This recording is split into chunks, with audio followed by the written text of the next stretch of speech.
Good morning, everyone, and welcome to this year's pre-program conservation interns presentations. This year, we've been fortunate to have our two interns, Grace Mattaliano and Laura Schneider. They have been with us for the past 10 weeks, and we have been thrilled to have them. They have been really wonderful interns, have done amazing work with us. And I'm excited to give them the opportunity to tell you all about the projects that they've done and their next steps in life. We'll be starting with Gracie today, and then Laura will follow. Just a heads up that we're going to have to do a presentation swap midway, so there'll be a little bit of a couple of second lull between then. Otherwise, I'm going to just dive on in and hand over to Grace, and she can tell you about her internship.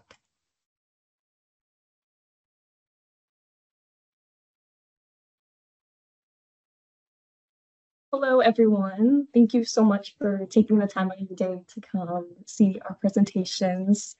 We really appreciate it. I'm Grace Mattaliano, but as you know, you can call me Gracie. And I'm presenting the 10-week FOGAH pre-program conservation internship at the Georgia Archives that I was extremely lucky to partake in. And so let's get right in.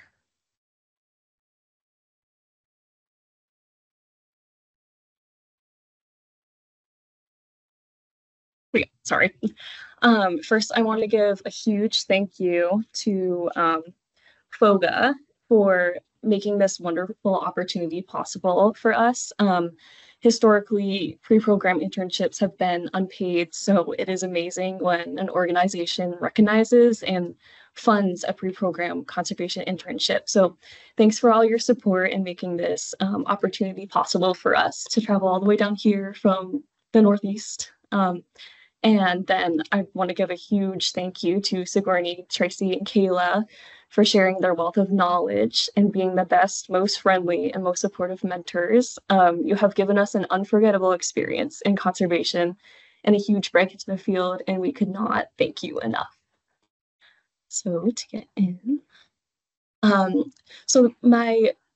gonna do my presentation in like 4 parts. So introduction first, I'm gonna introduce myself and then explain conservation as a career.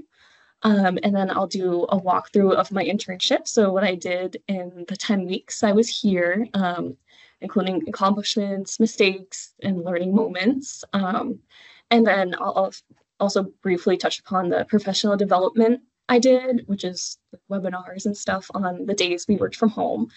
And then I will tell you about my future goals and plans after this internship. So I'm from Plymouth, Massachusetts, moved around a lot, but I am there now. And I'm going into my senior year at Connecticut College. Yay, I'm almost done. And I'm majoring in art history, minoring in studio art and government, and part of the museum studies pathway, which I will actually be doing a presentation about this internship for as my capstone. And I also have to do chemistry, sadly, because of the graduate program prerequisites, but I'll get into that when I explain. But yeah, so I've had conservation experiences in Italy and Greece, in Connecticut, and in Lowell, Mass, which I will also talk about on the next slide. And then some fun facts. I am a pole vaulter at Connecticut College, and I love corgis. So this is Ruby on the slide. She's my baby. I just wanted to include her. And then that's a picture of me at my first conservation experience in Italy, which I will talk about right now. So my first experience was in summer of 2022. I went on a trip to Italy and Greece with the art history department at Con. It was called the Archaeological Conservation Institute, and it was offered through CCA Roma, which is based in Italy and is a big conservation organization there. So we first started our experience in Belmonte and Sabina, Italy, where we got to travel around, and the picture there is an ancient villa that we got to surface clean, and we got to see like the pretty mosaics on the floor. So that's what we're doing in that picture. But yeah, this was my introduction to the conservation field, and I kind of found my calling through this. So I really am glad I had this experience, which introduced me to the field. And then, so my first paper-specific conservation experience was with Sarah Dove in Sarah Dove Fine Art Conservation. She has her own private studio practice. It's in Stonington, MA, and we had to conserve, or what I did was surface clean and do tear repairs on 1800s Chinese wallpaper, which is really amazing to see how the soot came off. It was probably in a room with a fireplace, so there was lots of soot. So it was like night and day, basically. And this was my first paper experience, obviously, as I said, and I fell in love with paper conservation. So that's how I knew I wanted to be a paper-based conservator. And then my most recent experience, besides this one, obviously, was working for the National Park Service in Lowell, Massachusetts, where I was basically taking conservation after treatment photographs of 50 or more glass and ceramic objects from the Thomas Edison House National Park. And then that included making after treatment images and uploading and editing pics to join their treatment reports. So I learned how to use Adobe Bridge, which is very helpful for conservation. So now I'm going to get into conservation, and I will keep this brief because all of you know more about conservation than the general public because you work at archives. So I will not over-explain it to you. But like the general term for conservation is the careful protection and management of goods to prevent damage, neglect, and exploitation. But specifically for art conservation, it is maintaining the long-term care of objects through treatments, research, examination, and safe storage conditions. And some examples of this are our archives are kept at temperature regulated, which is why it's sometimes very cold. And the collections brought to conservators when needed treatment and new storage. That's also like an example of treatment and examination. But the treatments vary through all the materials disciplines, like cleaning, treating, storing. You wouldn't use the same adhesive for a clay funerary urn and the same adhesive for a tear in a book. They're very different. So that's why there's different specialties. And this picture is of Simon from Simon Gillespie Studio in the UK. He worked on BBC's Britain's Lost Masterpieces, if you recognize him. But I include this picture because it's kind of what people imagine when they imagine conservation, kind of like the stereotype of people sitting at beautiful frames and paintings and just enjoying like their library and painting. But conservation is a lot deeper than that. So here's some non-stereotypical conservation work and what we usually deal with. So the first picture is from Stella Art Conservation, West Palm Beach, Florida. And it's just an example of all the scientific research and synthesizing that comes into conservation. So the conservators work on synthesizing an unknown solvent in this picture or other chemical treatment, but we've done a lot of this in our internship. So I just wanted to include it because it's part of the day-to-day life. And the next picture on the right, top right, is from the Asian Art Museum in San Francisco, California. And this is what we look like usually in our lab, hunched over our work. This is a huge decorative paper object, so we have to adapt to bigger objects like this. And we just examine even tiny details on it and do work examining the scientific structures and what we can do depending on the different objects. And then the bottom left is from Denver Art Museum, and this is how the conservators treat massive objects, sculptures. Sometimes you need scaffolding and power tools for objects, and you obviously wouldn't use power tools for paper, so it's all specific to the material. discipline. And then the last picture is from Alba Art Conservation, and she is treating looks like a paintings mural. And you have to get in very strange positions for this. Like, she's pressed up against the wall, probably on scaffolding. You can't exactly flip a building over on its side, so she has to be able to reach around and clean. So these are just examples of the day-to-day roles of different conservators in different fields. And then the roles also change between large museums, smaller organizations, and private practice. So large museums usually have more conservators, different specialties and roles. The company's in charge of safety equipment and supplies for the most part.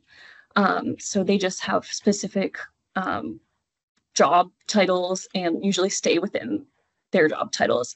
The smaller organizations have less conservators, maybe only one, who takes on collections management and registrar roles as well, usually. Budget may only include 1 to 2 conservators. It just depends on the institution. And then private practice is owning your own business. Legal, financial, safety equipment is funded by you. It's kind of like you're an entrepreneur. And then project management, expertise, and good standing are all things that you need to own your private business. So most conservators usually work in museums first and then open their own business. But yeah, so they do contract work, get projects from museums, and they are basically in charge of their own schedule, which is good and bad. So to get into my internship finally, this is an overview of what I did during the 10 weeks. I am not going to go into detail on every single one of these. I focused on bookbinding and then my soil maps and some washing. But this is the general order of what we did for the internship. So we did bookbinding first, and then we did treatment reports when Sigourney ruined our books, and then we conserved the books, which was book repair. And then we practiced tape removal and tear repair, and then made paste. And then we also did humidifying, flattening, and washing, and then worked on our soil maps, which was the historical objects that we got to work on from the archives. And then we also did non-collections material conservation, which I'll talk about. This is what we found at antique stores. So the first thing we worked on was traditional bookbinding. So I can give you a brief walkthrough of bookbinding. So the first step is to create signatures, which is the first picture. We fold them in 2 halves and then flatten them out using a bone folder. And then we trim them down to book size. And then what's not pictured here is we hand saw into the binding to create holes to sew through. So that's the next step. And then we sew the bindings together with tapes or cords, which are pictured on the left 2 objects, or the rest of the books. The cords are the twine, and then the tapes are the thicker, flatter fabric. And we coat the thread in beeswax, which helps the thread to be more sticky and hold together more. And then the next step is to attach headbands, and I think that's on the next slide, actually. Yep. The next step is to attach headbands, which are mostly decorative. They are just to make the book look very traditional and pretty. And then we also attach the super, which is the piece of fabric on the spine here. It varies in type, so there could be like a more solid one, which is the middle picture, or the more kind of gridded one, which is on the right. And then the next step is to round the spine, which we discovered was actually very hard to do without rounding it too much or rounding it too little. So my first book, I think I rounded it too little. And then my next book, I definitely rounded it way too much. But then the third book came out well. And I meant to show you guys this. This is the third book. I just wanted to bring something to show. But yeah, so this is the traditional bookbinding. And yeah, so that's what rounding is. So it's a work in progress.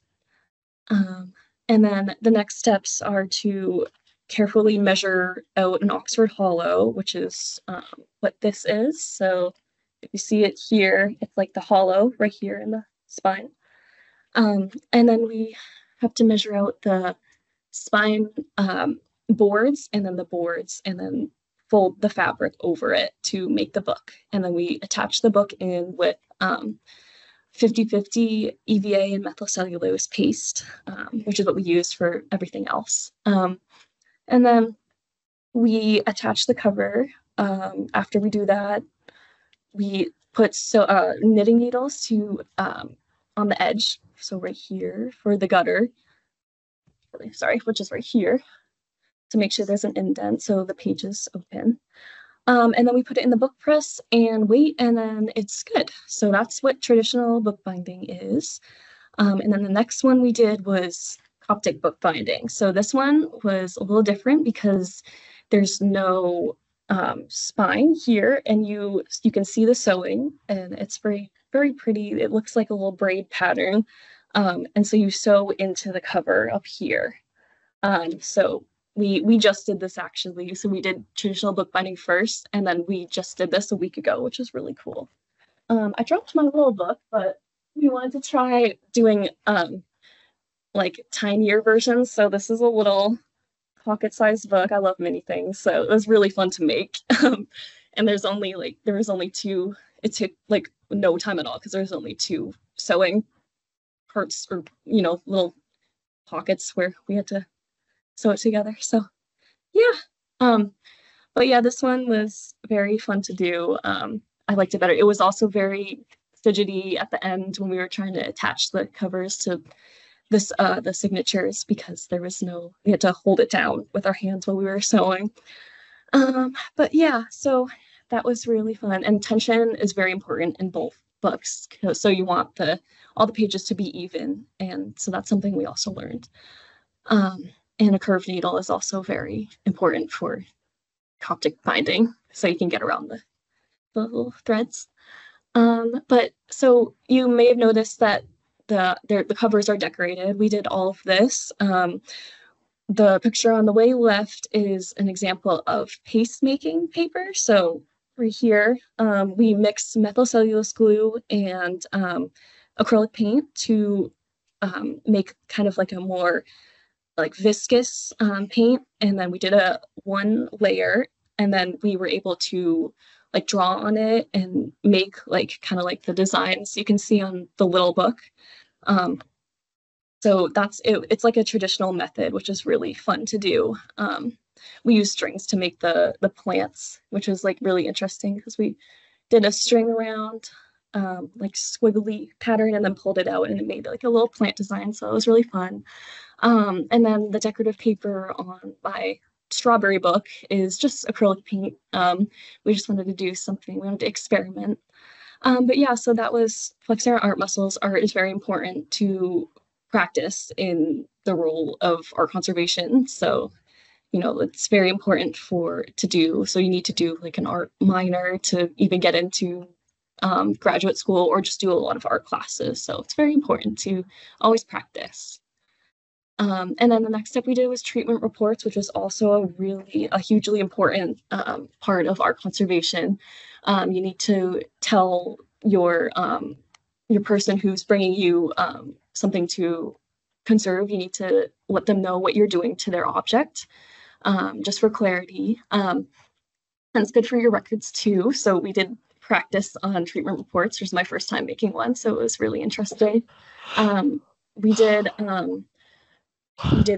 put books on, so when our books were destroyed, we did treatment reports on them, and then we fixed them up and added the proposed treatment.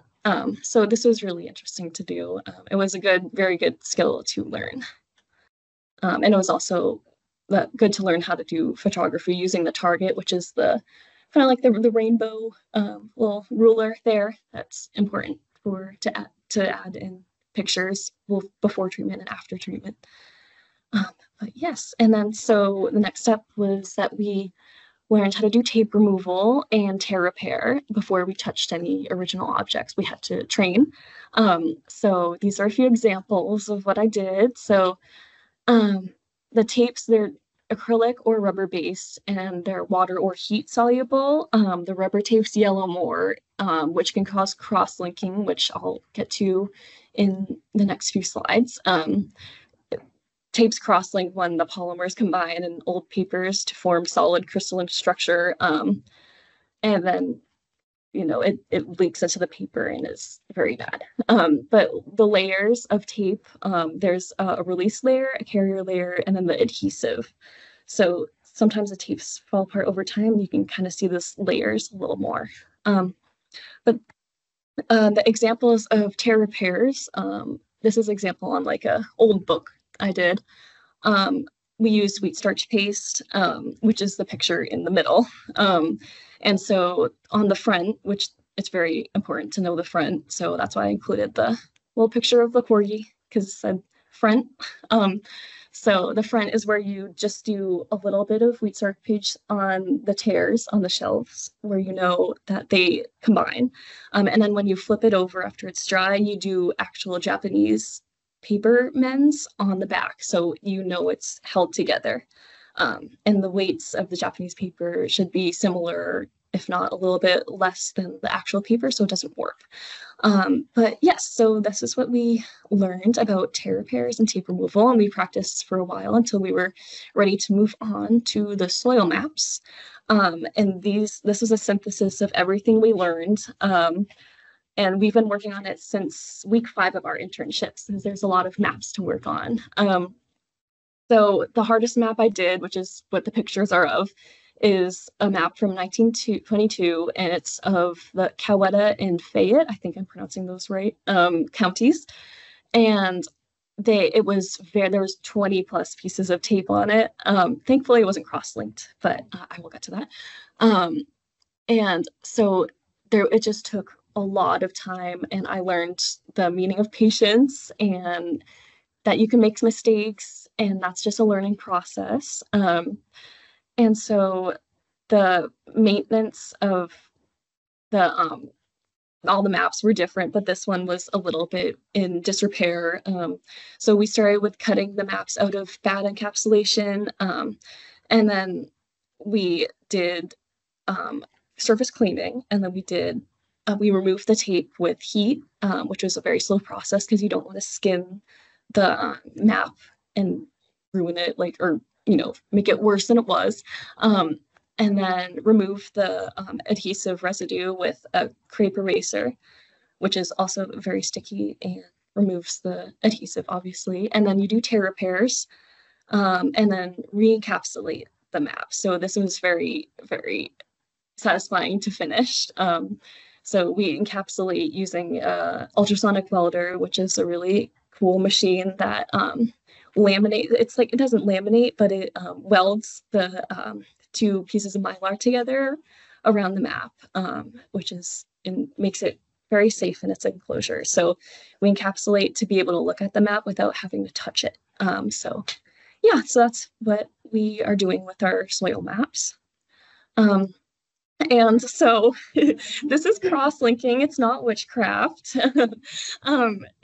I got this picture yesterday, I think. It was really funny. So when tapes get really old and they're rubber based, this is what happens. They dry out, the adhesive leaks into the map, and there's not much you can do at this point except remove it.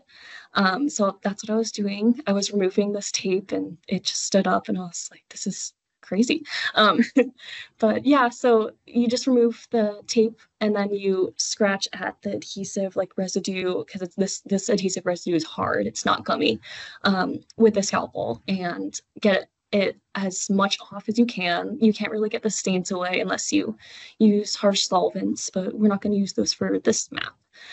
But yeah, so that's an example of cross-link tape.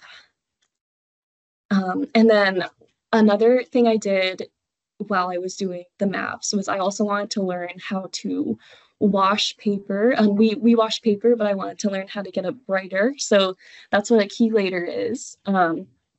A chelator we used was sodium citrate dihydrate, but I'll walk you through what we did before that. So we had to humidify it first, and this had already been washed once before, just with DI water. But we humidified the dry paper first, just so it was, pliable. And then the first wash was just with DI water again, and then we wash it again with DI water. And then came the chelator wash. So this is an example of immersion washing where you put the paper into the liquid and leave it for around 10 minutes. So this is the sodium citrate dihydrate, and it was mixed with DI water. So it's not straight sodium citrate dihydrate, obviously. And at this point, I could tell it was getting a little lighter, unless I was just seeing that because I wanted to. Never know. But it was kind of satisfying. And then you have to wash the sodium citrate out. So I washed it with DI water for the third time. And then the last wash was with calcium hydroxide, which is an alkalizing agent or alkalization, which was the last step. So we didn't have to wash out with DI water for the last time. And then this is the finished product. And this, I should also mention, this is what I found at the antique store. We found a bunch of documents at antique stores for like $1 or less that we could just experiment with. And it was funny because we were looking for like the worst ones, and our like cashiers were always like, "Why are you getting these?" But we had to tell them we were conservators. But yeah, so this is the example. I'm very proud of this. It's way more white than it was. So yeah, so this is an example of washing.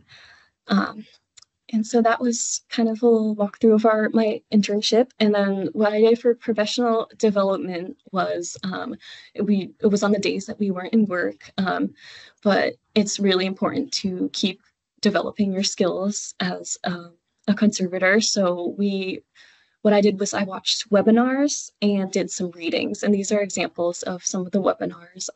I wanted to learn digitization because I'm also really interested in how an archive runs and what archivists do. So I did watch a webinar on this, and it was hosted by the Conservation Center for Art and Historic Artifacts. They have a good YouTube channel with lots of free webinars. And then we did we did two webinars from AIC. One of them was about furniture foundations, and then one of them was about international graduate programs, which is very interesting to learn about. And then readings, Laura was kind enough to let me borrow her AIC book that she got with the membership, and it was, I forget what issue it was, but it had a reading about the history of the SUNY Buffalo State Paintings Conservation Education, which is really interesting to read about. And then I also read about chelating agents, which is what I just talked about, which is also really cool. But yeah, so to wrap it up, I want to talk about my future plans. So I need to get more experience in conservation, but I am going to start applying to grad schools because just to see what the process is like. So these are my top 3 grad schools. Buffalo State is probably the first one, and then NYU and University of Delaware. But I'm also not keeping the international programs out. I just want to stay in the US if I have the opportunity. But yeah, so I'm gonna get more experience to bolster my resume and my art portfolio and my conservation portfolio. So I'm taking more art classes in my senior year, and I'm also working at a frame studio where I can help them kind of look at some papers they need to restore, see what we can do with them.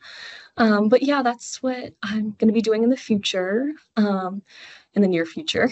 And then that is everything for my presentation. If you have any questions, please let me know. And thank you so much for listening.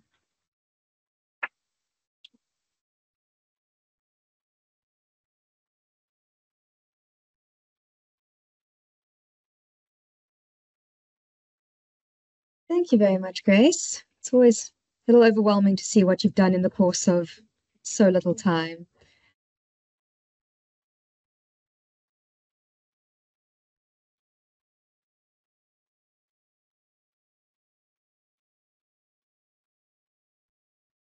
Robin, are you seeing the correct screen? Good.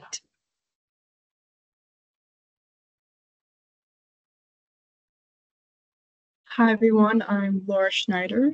In the beginning of June, I made the long trek down from Connecticut. I drove to intern here at the Georgia Archives. I'd like to give a preliminary thanks to the Friends of the Georgia Archives for funding this internship and giving Gracie and I this invaluable opportunity.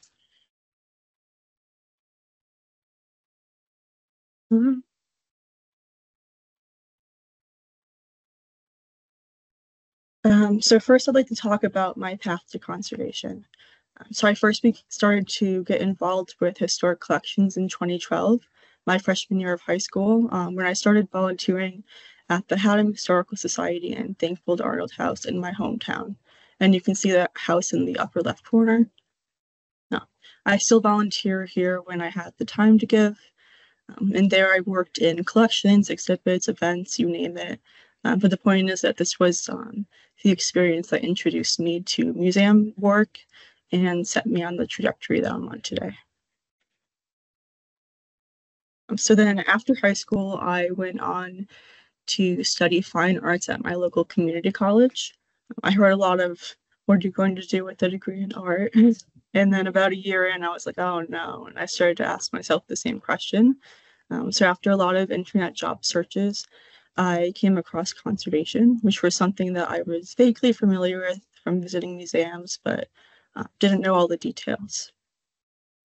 So the more I looked into it, the more I realized that this is something that I wanted to do. Conservation combines art, history, science, and there's opportunities to work in museums. And I also really enjoy puzzles and problem solving, so I just felt like this was a good career for me.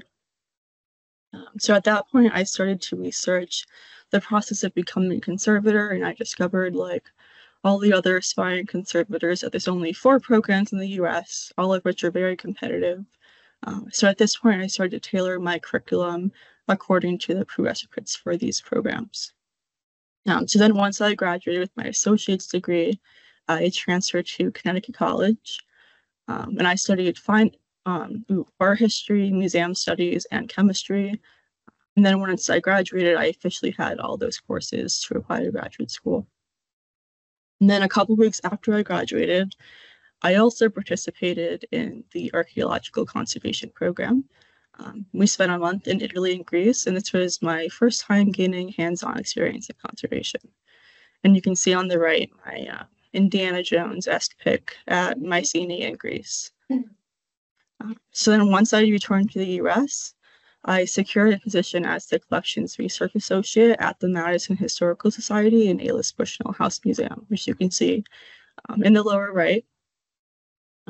As the Collections Research Associate, I was the primary caretaker of the collection of more than 10,000 items, including the historic house.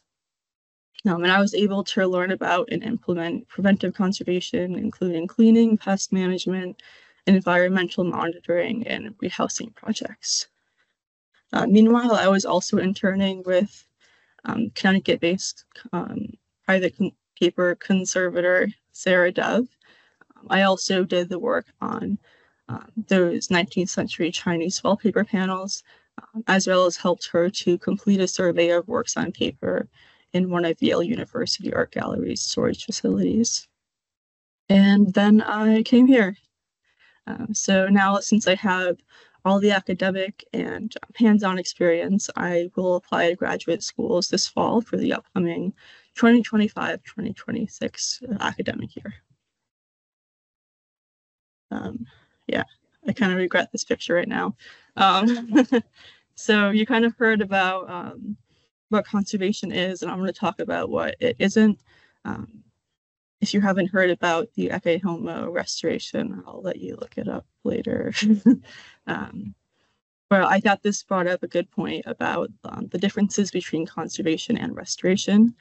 In the real world, these terms are used interchangeably, but in the field, we know better. Conservation is focused on preserving and stabilizing an artifact or artwork to prevent future deterioration. And in treatments, conservators use materials and methods that are sympathetic with and will not negatively impact the original. And they also use materials that are reversible so that any treatments can be undone in the future if they need to be. And since the goal of conservation is not to return the item back to its original perfect state, wear and tear might still be visible at the end of treatment. And all of this ensures that the historic integrity of the object is maintained. And then preventive conservation is a subset of conservation that aims to reduce damage in the first place by improving an item's environment. On the other hand, the goal of restoration is to bring an item back to its original appearance, or possibly to another moment in the item's lifetime. In other words, restoration is often focused more on aesthetics and improving the item's appearance than preservation. And the materials that we store and use may or may not be reversibles, so they might permanently alter the artifact or artwork. So I mentioned preventive conservation, which falls under preservation in that it does not involve altering an object, but instead addresses external factors. Here are a few examples of common preservation issues, which conservators often spend a significant amount of time on doing. So first, on the left, I have a stock photo of a dusty attic with papers in it. And this represents, bless you, uncontrolled storage and display conditions. So fluctuations in temperature and humidity, direct sunlight, and close proximity to pipes and other water sources present a risk to artifacts. Lack of pest management is also a major issue. I have an example of silverfish on a book. They like to eat paper and cotton. Not monitoring pests in your collection environments proposes risks as they eat it. So we don't want that. Acidic storage and display materials is also another issue. The acid in paper can cause degradation of the cellulose in paper, leading to discoloration, deterioration, brittleness. And in the center upper picture, I have an example of matte burn on a artwork. Another issue is improper handling, as well as things that we might put on paper to fix it or keep it together. So tape and glue, paper clips, staples, other metal fasteners, rubber bands can all permanently damage artworks. And you can see an example of a rusted paper clip on a piece of paper. And then in the lower right, I have the wall of shame that's in our lab of all the fasteners that, you don't want. So now I'll talk about what we actually did during the internship. So the first thing we did starting day one was bookbinding. And this was a multi-step process, and each book took about 3 to 4 days. So the first thing that we did was cut and folded the signatures, which are the sections of pages that make up the book. Once we had those all together, we placed the signatures in the back, we placed the signatures in the backing press and cut holes in preparation for sewing with a hacksaw. Then we sewed the signatures together using linen thread. And for this book, I sewed over cotton binding tape. But in my second book, I actually used the twine that Gracie showed you. And at the ends of the book, I used a kettle stitch. And the key for sewing is to use even tension throughout. If you have it too loose, your signatures can be slipped. And if you have it too tight, you can end up with pinched ends, which was something that I improved on throughout my 3 books. Next, oh no. What have I done? Okay.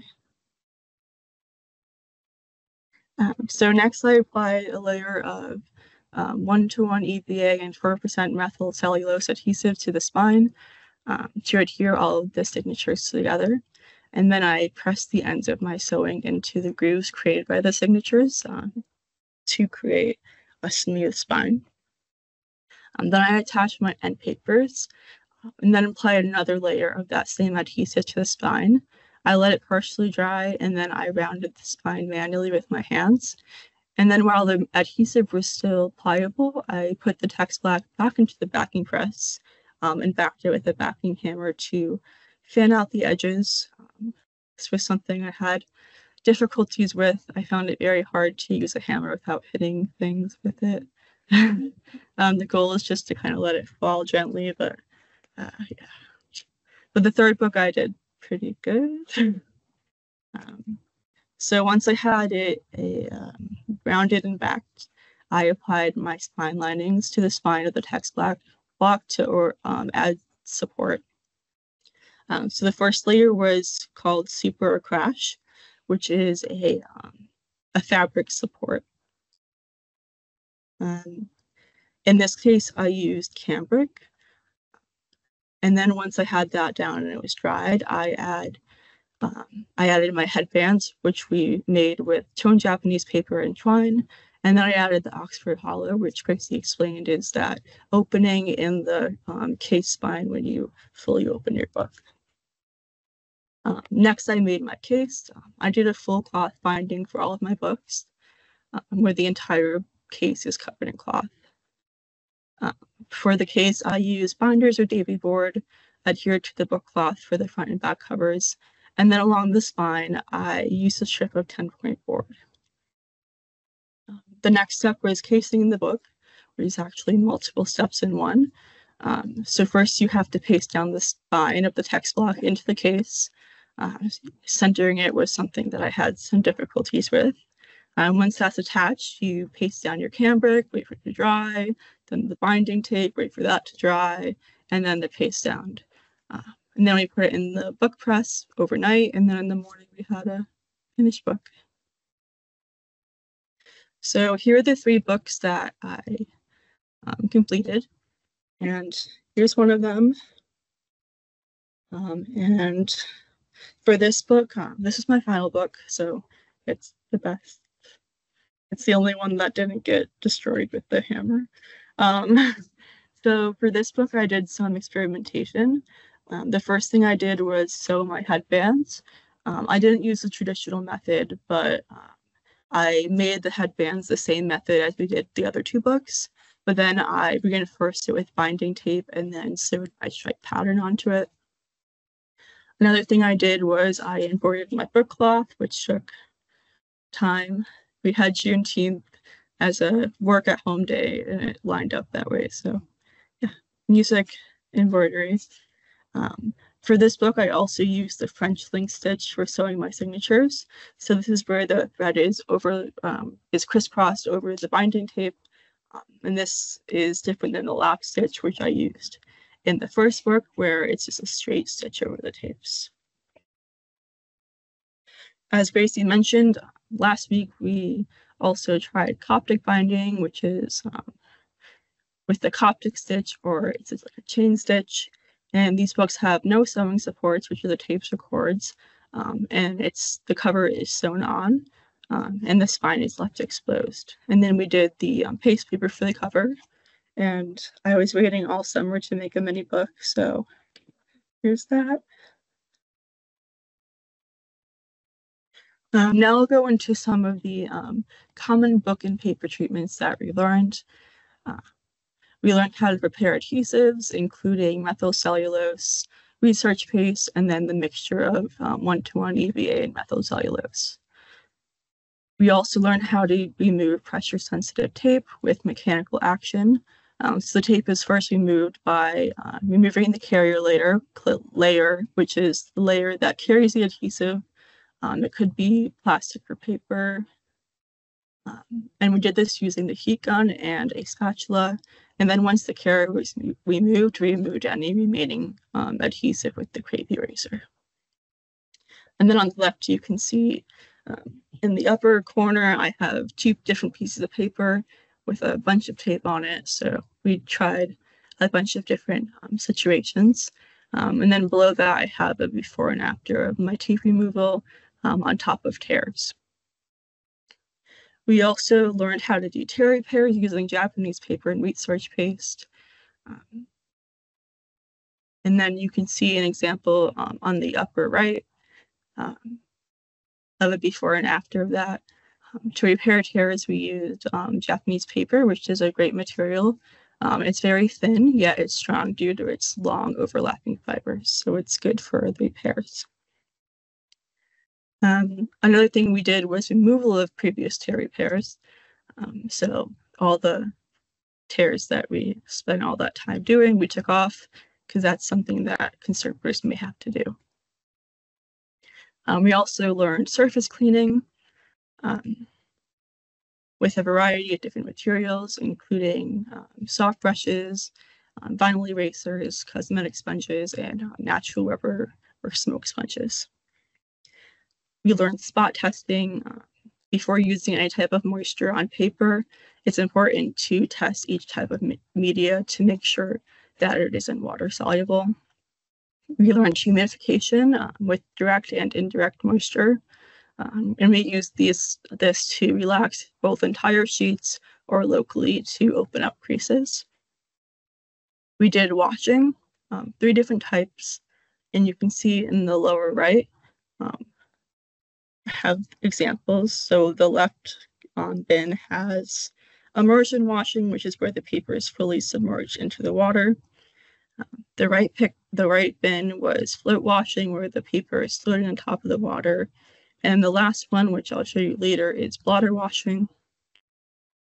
We learned encapsulation with Mylar and the ultrasonic welder.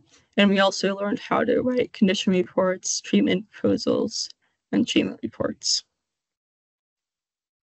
So of the 3 books that we made, we chose 2 for severe nature damage. You can see my journal entry for that day. Sigourney destroyed books 1 and 2 RIP. I also kind of included this because one thing that I did was I made a journal entry for everything I did each day, which was helpful for this presentation, but also just like a lab notebook, so I know exactly what I did. And then for these 2 books, we wrote condition reports and treatment proposals. And I'll quickly show you some of the repairs that I did. On the top, you can see that the headband was torn off and there was a tear in the book cloth. And to fix this, I reattached the headband, which I still had. I also color matched a piece of Japanese paper with acrylic paint, and then consolidated the tear in the book cloth with it. And you can see the finished result in the lower right.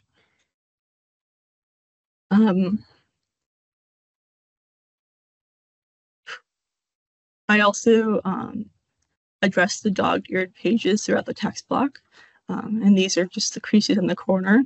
I humidified these with a piece of damp blotting paper on top of a piece of Gore-Tex and non-woven polyester, and then I put a glass weight on top. This is my first time using Gore-Tex, and I thought it was a very interesting material.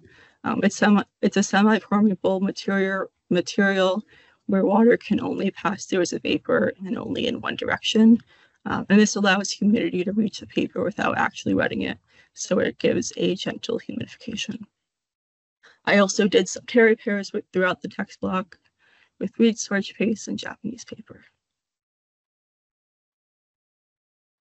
Once I did those, I did book repairs on a historic book, which I brought from home. This is my copy of the Scarlet Letter. On the top, I have my befores, and the bottom, I have the afters. Some of the issues with this book was that the book cloth was worn, the back cover was detached from the text block. There was a tear along the gutter between the illustration and the title page, which exposed my spine linings. And then there was also an illustration at the center of the text block that was torn out. And then there were minor creases and tears throughout the text block. So the process I used for fixing this book, I did surface cleaning with a soft brush and polyurethane makeup sponges.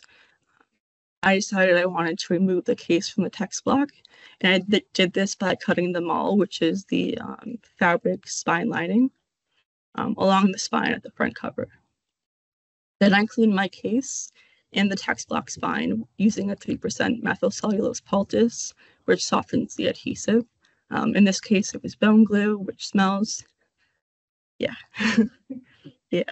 I didn't think it was that bad, but I was excited because the week before Sigourney was telling me how terrible it was, and I was like, ah. So once I had the spine clean, which you can see the before and after in the upper picture, and then my graveyard of adhesive, I used sturdy Japanese paper to create a new spine lining on that spine. And then I went throughout the text block and relaxed my creases with a damp piece of Gore-Tex over non-woven again, and I repaired the tears throughout. Then I colored matched Japanese paper for the cover and for the inside, the end papers. So then I used one of the Japanese papers to line the spine of the case to consolidate the tears in the book cloth. Then I reattached the case and repaired the tears along the gutter of the end papers. And then I tipped in the loose illustration last with research paste. Once we did our practice books, we graduated to working on items in the Georgia Archives collection, and we focused on a collection of soil maps for each county. So here's one of my examples of the many maps I did. Some issues that I had were surface soiling. It had a not necessary paper lining attached to the back with adhesive, had cross-link tape, which you can see these stains coming through the front of the paper. There was tears and losses, and there was also a previously poorly executed tear repair where the edges of the tear overlap significantly, obscuring some of the content.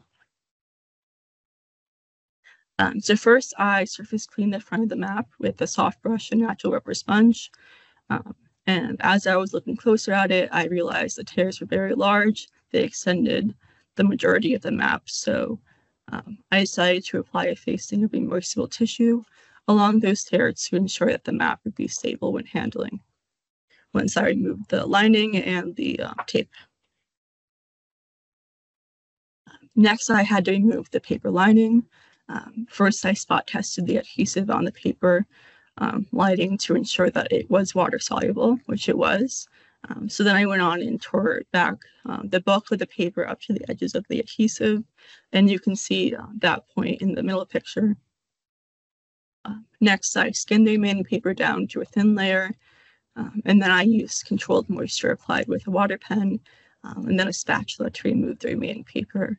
And then I went back through again and removed any remaining adhesive with a damp cotton swab. So next was removal of the cross-link tape.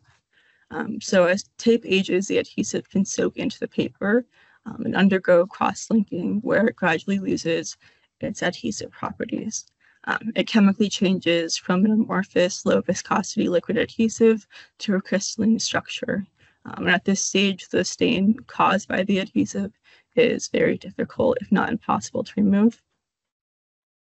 So for removing this tape, the carrier easily peels off, as you can see on the left, since there's no longer any tack between the carrier and the adhesive. But then once that carrier is off, there is residue left behind, which I removed using scalpels. And on the right, you can see all the tape and the residue that I removed. Once I had the tape removed, I flipped the map back over, and my tears were not lining up very well due to the previous repair, and also creases throughout. And you can see in the center, one of the creases and things just aren't quite lining up. So I decided to remove that previous tear repair, and that whole section detached, since I had removed the repair on one end and the tape on the other. I also used moisture to open up the creases, pressed it, and then I did my tear repairs with Japanese paper and research paste, and things finally started lining up. Then I flipped it back over and removed the facing that I had applied with moisture. And then here is the finished product. You can see that there's still significant stains on it from the cross-link tape. That's just how it's going to be, unfortunately, but And then I encapsulated this map in Mylar using the ultrasonic welder, which you can see in the lower right. In between maps, I had the chance to work on some other documents that I had brought. This is actually my great-grandfather's birth certificate. We had a second copy, so it was low stakes. So for this, I first did surface cleaning with the soft bristled brush and natural rubber sponges. And then I washed it using blotter washing, which I had mentioned before as the third type of washing. I laid it onto a wet piece of Evelon, which is a reusable blotter. And then through capillary action, the soluble stains were pulled out by the damp Evelon. Then I let it dry and underweight, and then we paired the tears with Japanese paper and meat starch paste. And then I finally humidified it again and pressed it. And then I ended up with a nice flat birth certificate. That's the end of the presentation. I'd again like to thank the Friends of the Georgia Archives for funding this, as well as the Georgia Archives, and also Sigourney, Tracy, and Kayla for sharing your knowledge and letting us overtake the studio and make a big mess. So yeah, thank you.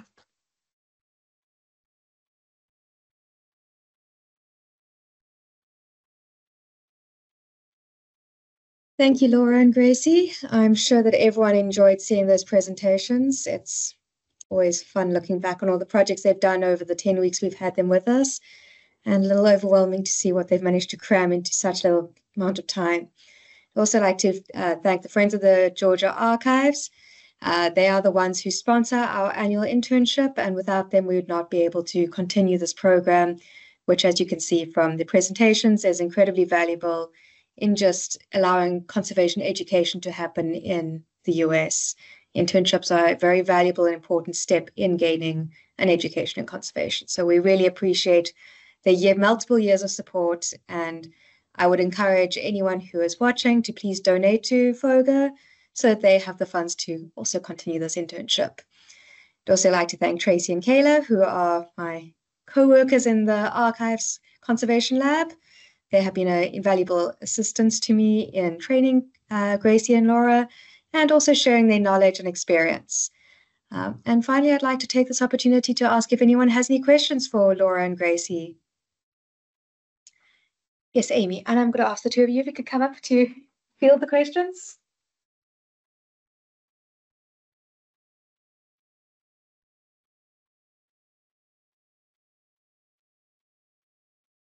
Would it be possible to put like a small weight on top instead, so that way you could have to Repeat the question for the kids as well. So yeah. Amy asked if for Coptic binding we could use a weight to hold down the book, so we had both hands. And the answer was yes. So for the larger books that we made, we did use the weight, but then the smaller books, there's not a weight small enough. So we ended up just holding it in our hands.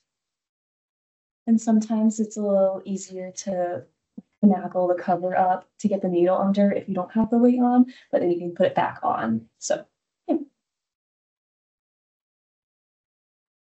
This has asked, what were your favorite projects or something you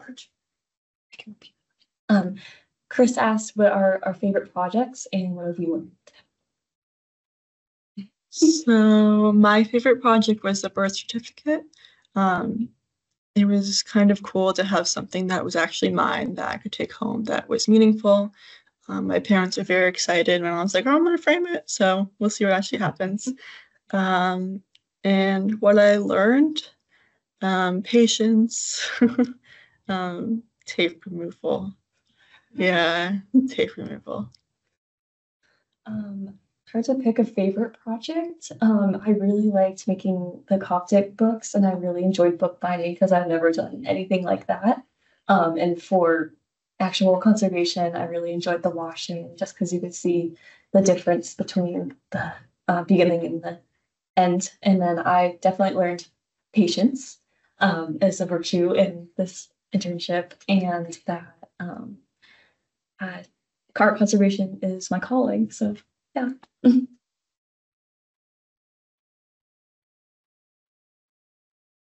Where are you going from here? Where are we going from here, Gracie? I'm going into my senior year at Connecticut College. And then I'm going to try to get as much conservation experience as possible. But I'm also going to start applying to grad schools because they're very selective. So it usually takes 2 or 3 years to get accepted in the US grad programs. But yeah, so I'm going to keep getting all my prerequisites in and bolster my resume, everything else. I don't know. I'm in the process of applying to other conservation positions as well as collections positions. Haven't heard back yet, but still sending out more. As I said before, I will apply to graduate schools this fall. I've already kind of started my applications. And I'm also going abroad to the UK at the end of September for 2 weeks. Family vacation. But I'm planning to visit a bunch of museums and possibly some conservation graduate programs in the UK. And yeah, and go back home with my pets. Yeah. Chris has another question. Oh. What was something that was unexpected about the experience, work, people, stay in the area, etc.? Chris asked what was unexpected about our experience at work or in the area. Yeah. I don't know how to answer it. I can give an unexpected event that happened yesterday. Yeah. We found a stray dog, and we took her in, and sadly we had to give her to animal control, but I think she's safe now. That was unexpected. I feel like that doesn't really answer the question, but also our next door neighbor has a sheep. Yeah. Let's see. Unexpected. Unexpected how difficult tape removal is. Yeah. Yeah, it takes a lot longer than you'd expect. So that's something. And you have to have a lot of patience for it, and a lot of time. And you can't like freak out and think you're taking too slow of a time, because then you start going faster and then skinning happens. So yeah.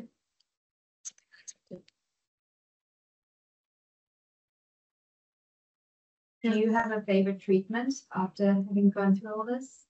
So you already asked if we had a favorite treatment after going through everything. I really like scraping the adhesive off the book side. It's very satisfying. I'd say I really like tear repairs, because when you have a good one, you can barely see the old tear and it's really satisfying. I also like surface cleaning because you can actually see the dirt coming off. And I just like seeing like differences after I do treatments.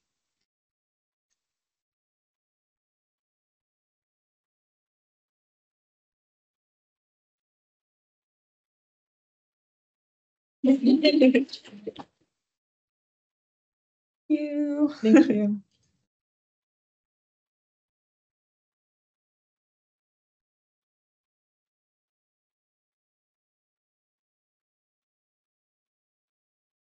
Thank you everyone for joining us today, and we hope to see you next year with our next interns. And we wish Gracie and Laura well with their next steps in their career as conservators.